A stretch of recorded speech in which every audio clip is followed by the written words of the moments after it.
Bonjour lecteurs de notre chaîne YouTube et aux membres des forums de rcmac.com et rcmac Vintage. Alors on se retrouve pour les news du mois de juin. Alors j'ai pas mal de choses autour de moi, je vais essayer, j'en ai posé par terre, tout, je vais essayer de faire ça en une fois. Parce que là je suis un peu... là actuellement c'est un peu en pleine bourre, j'essaye donc toujours de rattraper cette histoire de pas d'informatique qui m'a fait perdre plein de choses.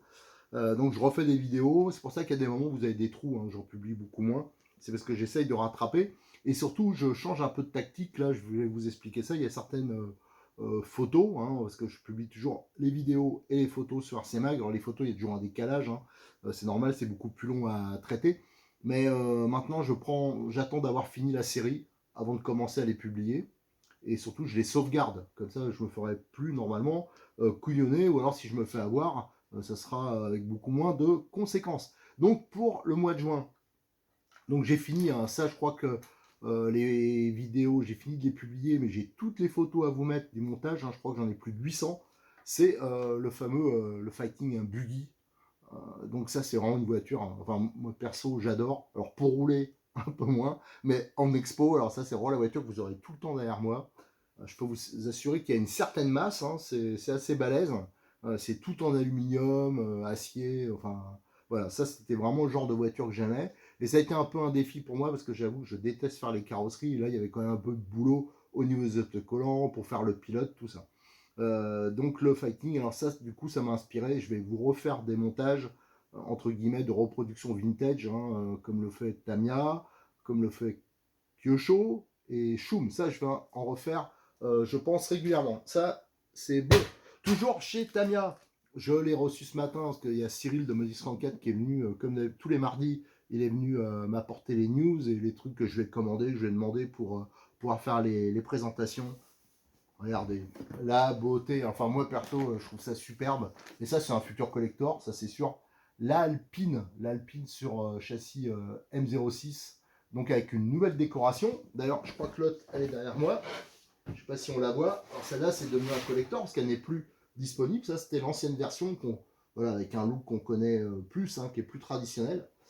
Celle-là, là, je regrette pas à l'époque d'en avoir mis une de côté. Je regrette même de ne pas en avoir mis deux. Comme ça, j'en aurais fait une pour me faire plaisir en expo et une pour rouler. Mais celle-là, direct, vous aurez le montage sur le forum en photo et en vidéo prochainement dès que je pourrai. Il faut surtout que je réunisse toutes les peintures. Je regarde exactement ce qu'il faut. Je pense que les jantes, d'après ce que j'ai compris, elles sont pas décorées comme ça. Donc il va falloir que je vois comment on va faire. Mais ça, c'est une voiture. Ça, j'en ai pris une directe. Si je pouvais, le problème financièrement, je peux pas parce que là, j'arrête pas de craquer. Je suis même en sur-régime. Mais si je pouvais, je m'en prendrais une deuxième. Une pour rouler, une pour avoir, quoi. Parce que ça, c'est. S'ils font comme l'autre, qu'ils arrêtent de le faire d'un coup, les prix, ils vont s'envoler. Donc voilà, celle-là, qu'est-ce qu'elle est belle, cette voiture. Donc à savoir que Cyril, il en reste un peu. Donc méfiez-vous, parce que ça part hyper vite. On a aussi, alors pareil, ça, les M05, M06, c'est comme le reste chez Tamiya. Si jamais vous en commandez une, vous en voulez une, pensez à prendre le kit roulement. Donc Cyril, il fait des kits roulements qui sont beaucoup moins chers que ceux de chez Tamiya. Et moi, je vous conseille de la monter uniquement avec le kit roulement. Sur bague, ce serait vraiment dommage, surtout que le kit roulement est pas bien cher. Il existe aussi un kit visserie inox. Moi, c'est avec ça que je vais le monter, que j'avais fait il y a déjà quelques temps. Moi, je trouve que c'est aussi un plus. Voilà, autre nouveauté, alors ça, j'en ai déjà parlé, je vous ai fait les vidéos, mais ça aussi, je ferai le montage. Pareil, ça, si j'avais pu m'en prendre deux, j'aurais pas hésité. Sauf que là, ça a été dépouillé en rien de temps, c'est normal. C'est la fameuse Tyrrell P34 6 roues qu'ils ont remis sur un châssis donc qui était sorti, je crois, en 77, chose comme ça, avec un châssis métal. Enfin voilà, ça c'est introuvable. Là, ils l'ont ressorti sur un châssis de F03 modifié en 6 roues. Qu'est-ce que c'est original comme bagnole, qu'est-ce que c'est chouette. Ça aussi, je me ferai la déco. Par contre, c'est une carrosserie ABS. Donc là, c'est pas les mêmes références de peinture. C'est références, par exemple, chez Tamiya pour le Lexandre, c'est PS. Là, c'est TS. Et c'est d'ailleurs pour ça qu'ici, Cyril, je lui ai commandé quelques couleurs que j'avais pas en pot. Ça, c'est les références soit en X ou XF. Voilà, donc ça, c'est indispensable pour peindre les pilotes, voilà, tous les détails. Donc là, ça se rapproche plus de la peinture maquette, en fin de compte. Voilà, donc la fameuse Tyrrell P34. Il m'a amené ça aussi. Parce que ça fait un moment que je dis que je vais le faire, mais bon, voilà, avec tout ça, j'ai pris du retard. Mais ça, je vais me lancer bientôt. Hein. Ça, c'est j'ai encore deux, trois choses à finir et après, je me lance là-dedans. C'est le TT02B. Ça, c'est vraiment très bien pour. Voilà, je voulais faire ça parce qu'en fin de compte, des buggy loisirs 4x4 tout terrain dixième à monter, il y en a très peu. Généralement, c'est des RTR. Et je trouve que c'est quand même, surtout quand on débute, tout ça, de monter son premier kit, c'est quand même génial, quoi. Ça permet aussi de faire plus facilement l'entretien par la suite. Donc le TT02B, ça me semble être une bonne voiture pour ça. En plus, la mécanique, il y a beaucoup de pièces qui sont en commun avec le fameux TT02 hein, qu'on connaît, qui existe en drift, en rallye, en voiture circuit. Donc ça, c'est bien pour les pièces, pour trouver les pièces.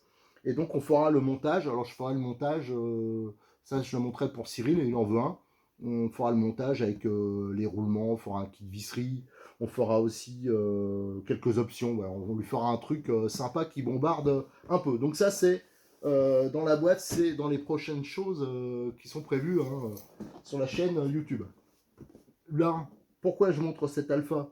Cette alpha, je me l'étais mis de côté, mais ça fait déjà un paquet d'années. Hein. Ça c'était même avant de connaître Cyril, hein, je ne l'avais pas pris chez Cyril, ça, je ne sais pas où je l'avais récupéré. Parce que là, pareil, je me disais, celle-là, ils vont pas la faire longtemps. L'Alpha, qu'est-ce qu'elle est belle cette voiture. Je la trouve. Et d'ailleurs, je remarque, quand il y a des nanas qui rentrent dans mon antre, dans mon repère, elle voit les trucs, elle dit, oh, c'est quoi tous ces machins. Et bing, à chaque fois qu'elle voit, ah, oh, celle-là, par contre, elle est bien. Ça, c'est une voiture qui plaît aux femmes, je remarque. Donc, si je pouvais me payer la vraie ou à l'échelle 1, ça serait top, quoi, du coup. Enfin bref, bon, bah, c'est pas le cas, loin de là, parce que ça, c'est tout que les prix se sont envolés à l'échelle 1. Et donc cette voiture, il la faisait plus. Je m'étais dit, on va se faire avoir, donc je l'avais mis de côté. Et là, miracle, ils en ont reçu, mais un tout petit peu. Je peux vous assurer que si vous aimez ce genre de voiture, je pense qu'il faut pas tarder, quoi. Cyril, je crois que celle qu'il a reçue le premier jour, il s'est quasiment fait tout dépouiller. Ce matin, je regardais, je crois qu'il en reste deux. Donc, faut vraiment se méfier. C'est quand même une voiture hyper originale en RC. Là, c'est vraiment de la maquette roulante hyper sympa. Donc voilà, la fameuse Alpha. Qu'est-ce qu'elle est belle celle-ci. Là, pourquoi j'ai un BX8 SL Runner? C'est parce que là, vous allez, après cette vidéo, là, je les ai finis, les vidéos, du moins pour une partie. À une époque, je vous avais fait des vidéos sur le BX8 Runner pour montrer qu'il était polyvalent. Je vous avais fait des versions GT8. Après, comme on m'a demandé, ah, j'aimerais bien avoir aussi, j'avais proposé à Cyril de faire des versions, soit avec la radio, sans les roues, tout ça, déjà montées et déjà avec les petites modifs qu'il fallait. Et ça c'était, je crois, au début du confinement. Après, il s'avérait qu'il y avait des pièces qui avaient pu, que ça prend un temps fou à faire. Donc, ça me gavait un peu de me relancer là-dedans. Là, j'en ai refait une petite série donc en GT8 pour ceux qui sont intéressés. Donc c'est sur commande à chaque fois, hein, il doit y avoir une en stock, et après s'il faut une version différente, je lui fais, mais il faut compter une dizaine de jours, je pense. Et il y avait à une époque aussi une version buggy, la version buggy qu'on connaît très bien.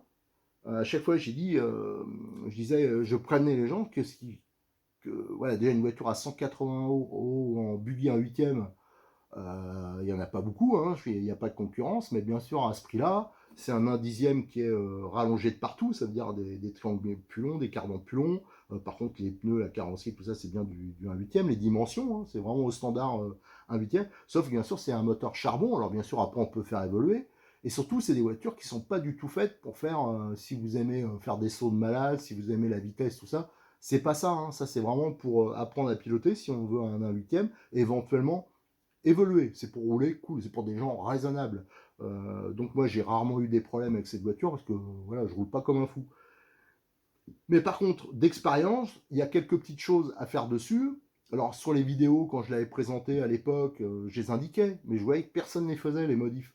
Alors par la suite, on a fait une petite série qui s'appelait une série RC Mag, entre guillemets, hein, c'est pour l'identifier, où je modifiais le diff central, je disais les modifs qu'il y avait à faire au niveau du diff central. Franchement, si on fait ces modifs-là, la voiture, ça va très bien.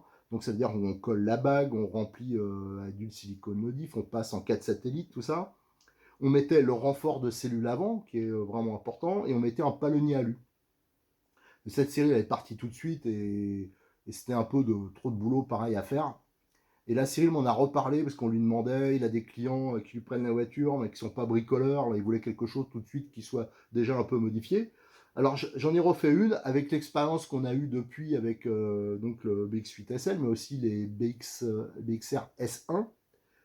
Et là, j'ai fait des petites modifs en plus. Ça veut dire, alors, est-ce que je l'ai devant moi? Est-ce que je l'ai mis le sachet? Je ne sais pas où il est. Mais j'ai fait notamment un. Pour Cyril, je vais faire. C'est disponible déjà, ça, un sachet de visserie, un kit de visserie pour la platine supérieure. Ça veut dire la platine supérieure, la fixation, pour les passer en tête cylindrique. Parce qu'en tête bombée, il y en a qui les foirent. Alors moi, ça m'est jamais arrivé parce que je fais attention, mais là, ils utilisent des tournevis électriques, des outils des fois pas adaptés. Alors il est vrai que les têtes bombées, c'est beaucoup plus fragile que les têtes cylindriques. Donc là, ça passe tout en inox. Et avec la modif que je fais sur tous mes buggy, au niveau du sauve-cerveau, hein, donc un montage avec, au niveau de la platine sur Nistop. Et ça, c'est beaucoup mieux pour régler le jeu de la direction, de bien la libérer, et c'est beaucoup plus facile à démonter et à remonter. Donc on a fait ces modifications-là. Je change par un palonnier alu, ça me semble indispensable, parce que quand on prend un petit pet, des fois le palonnier il se décale, alors les gens ils triment, c'est vrai qu'il je comprends, hein, un débutant, il ne connaît pas trop bien les RC, s'il n'est pas trop bricoleur, des fois il se noie dans des problèmes. Et on change aussi au niveau du contrôleur, il y a un réglage à faire au niveau LiPo, NIMH c'est bien sûr fait. Le différentiel central, il est bien sûr fait. Et après, on fait un pré-réglage des suspensions, un pré-réglage, hein, parce que comme je l'explique, vous verrez sur les vidéos, j'explique après tout ce qu'il faut faire en perso. Voilà, donc cette série spéciale, elle est disponible chez Modélisme 34, hein, donc les voitures déjà modifiées. Et après, il m'a demandé, à chaque fois, on me demande, il faut mettre quoi comme batterie, comme chargeur.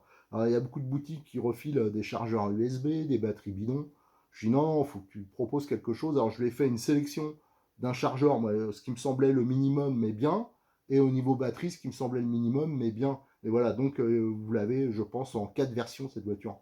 Donc, carrosserie verte, carrosserie orange, et avec ou sans batterie et chargeur. Voilà, donc le BX8 SL qui, voilà, il y a beaucoup de gens qui critiquent ce genre de voiture, mais quand on a un budget de 250 euros, on n'a pas un budget de 800 euros pour du buggy 1/8. Hein. On ne peut pas comparer. Donc voilà, c'est des voitures qui ont le mérite d'exister, mais qui s'adressent vraiment à des utilisateurs, je dis, raisonnables.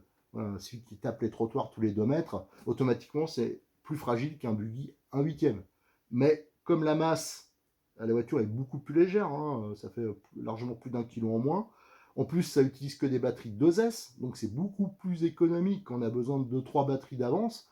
Ça coûte beaucoup moins cher d'acheter une batterie 2S qu'une batterie 4S. Hein. Pareil, toutes les pièces détachées, c'est beaucoup moins cher que sur des TT 1/8 habituels, quoi, qu'on connaît bien, où les prix s'envolent en plus. Là, les prix ne bougent pas. Donc ça va, c'est des voitures, je pense, qui ont beaucoup d'intérêt. J'en ai profité aussi, parce que ça, je l'avais fait à un moment, c'était des différentiels centraux pour le BX8 SL. Et d'ailleurs, je vais en faire aussi, je vous expliquerai après pour d'autres voitures, hein, parce que ça s'adapte sur d'autres voitures. Donc ça, c'est les diffs centraux modifiés. Donc c'est pour ça qu'ils s'appellent RC Mag dessus, voilà, pour les identifier. Hein. Donc ils sont montés avec de l'huile silicone qui va bien, ils sont modifiés au niveau de la bague, ils sont montés entre guillemets dans la règle de l'art. Et j'ai fait la même chose pour les diffs avant et arrière. Hein. Vous pouvez avoir, si vous avez besoin d'un diff, vous pouvez l'avoir déjà modifié et monté avec la bonne huile. Là aussi, hein, il y a le collage des bagues à faire. Voilà, donc ça, c'est des nouvelles références chez Cyril. Et il y a aussi, j'en ai fait un, comme ils ont sorti la couronne métal. Alors moi, je suis pas fan des couronnes métal sur ce genre de voiture, parce qu'elle est vraiment solide, la couronne d'origine, si on règle bien entre dents. Mais il y en a qui veulent avec une couronne métal, donc j'ai fait un ou deux diffs centraux préparés avec la couronne métal d'origine. Toujours, tiens, en parlant de chez Obitech, parce qu'on me posait pareil la question, juste pour info, hein, les platines T-Works là, qui peuvent s'adapter sur les NXT, elles sont de nouveau dispo. C'était chaud depuis un moment là. Donc maintenant, c'est de nouveau dispo en quantité. Donc si vous avez un NXT, moi c'est vraiment, je vous ai fait déjà des vidéos là-dessus, hein, même une spécifique, je crois, sur le montage de la plaque. C'est indispensable hein, pour moi, hein, si vous voulez pas niquer le châssis, parce qu'il y a beaucoup de voitures, malheureusement, ça n'existe pas. Là, on peut adapter celle du MBX8. Donc ça, c'est vraiment très bien. Et comme ça, votre châssis, vous le préservez, ça fait faire des économies. On parlait du BX8 SL. Hein, je vous ferai aussi toute une série de vidéos. On verra aussi, tout ce qui est les options, ce qui est utile, pas utile, et aussi les options qui sont fabriquées maintenant, je rappelle, ça c'est une voiture loisir, mais pourtant il y a maintenant des options qui sont fabriquées en France, donc c'est assez exceptionnel. Là, pourquoi j'ai ça devant moi? C'est parce que ça fait longtemps que je veux le faire. D'ailleurs, je l'avais fait, mais ça fait partie des vidéos que j'ai perdues. Là, ce matin, j'ai récupéré quelques-uns des sachets qui me manquaient. Cyril, il m'a amené ça. Cyril, alors c'est moi qui lui avais conseillé de le faire. Il fait la gamme T2M au niveau des cols, au niveau des freins filets, des huiles pour les filtres, pour les montages des joints, des trucs comme ça. Ils ont une gamme qui est vraiment complète entre T2M et Tornado. Et je voulais vous la présenter. Alors, j'aurais pas tout. Ça, je veux faire une vidéo là-dessus parce que moi, je pense que ça, c'est le genre d'accessoire que c'est important. Beaucoup n'ont pas la bonne colle. Moi, j'en vois plein qui collent avec de la super glue qu'ils ont acheté à Super U. Voilà, et donc, voilà, il y en a plein qui utilisent des produits qui ne sont pas adaptés. Donc là, c'est une gamme qui est vraiment qui offre un bon rapport qualité-prix. Et donc, je voudrais présenter ça pour. Voilà, ça me semble important pour les débutants, mais même pour les autres, hein, parce qu'il y en a plein qui. Moi j'avoue, je ne la connaissais pas, la gamme. Qu'est-ce qu'il y a encore là? C'est un manque jeudi, mais pareil, j'ai perdu les vidéos Nitro. On va refaire du Nitro, et notamment, là, je vous fais. Tiens, ben, je vais en parler de ça. Les NXT. Alors là aussi, j'ai bien avancé. Je fais toute une série de vidéos sur la préparation façon, entre guillemets, RR d'un NXT. Alors ça, c'est le mien, perso. NXT Nitro. Alors au début, j'hésitais beaucoup sur le moteur. J'ai failli mettre celui-là, hein, le 213 là, de chez Obitech, le nouveau moteur. Mais enfin, contenu, non, j'ai dit, je vais quand même tester le moteur d'origine à tirette, parce que j'ai jamais eu l'occasion de le faire sur une voiture à moi. Donc je vais le garder comme ça. Donc il s'avérait que j'avais celui-là à tester. Donc lui, finalement, là je vais relancer. Alors ça, je sais pas quand, mais c'est un projet, mais il me manque des accessoires, notamment au niveau des amortisseurs. Je vais partir de mon ancien Neo, Kyosho Neo, qui m'a servi à vous faire plein de vidéos, les rodages, des trucs comme ça, et je vais faire une préparation là-dessus. C'est vrai que je vais me lâcher, on va faire plein de trucs dessus pour le préparer, pour essayer d'augmenter les performances, et notamment, on va changer le moteur, on va mettre un moteur classique, donc sans tirette, et du coup, il va hériter de ce moteur-là, le B213, on le testera sur le Kyosho Neo. Donc ça, c'est à suivre. Mais là, par contre, il y a du boulot. Et je vous dis, ce qui me manque, c'est des pièces. Il y a des choses, des amortisseurs actuellement qui sont en rupture. Je voulais monter dessus. Voilà, des choses comme ça. Qu'est-ce qu'il y a d'autre? Ah oui, tiens, dans le projet. Alors ça, c'est pareil, j'ai bien avancé. Et je pense que ça sera sympa. Enfin, j'espère. Je suis parti d'un BX8 SL pour faire un projet tout chemin. Tout chemin, pour moi, c'est l'intermédiaire entre GT8 et Rallye et la version tout terrain. Et je voulais une voiture qui soit pas chère, ultra légère, pour pouvoir utiliser des carrosseries réalistes. Alors Cyril de Modis 34, il commercialise toute une série de carrosseries réalistes au 1/8.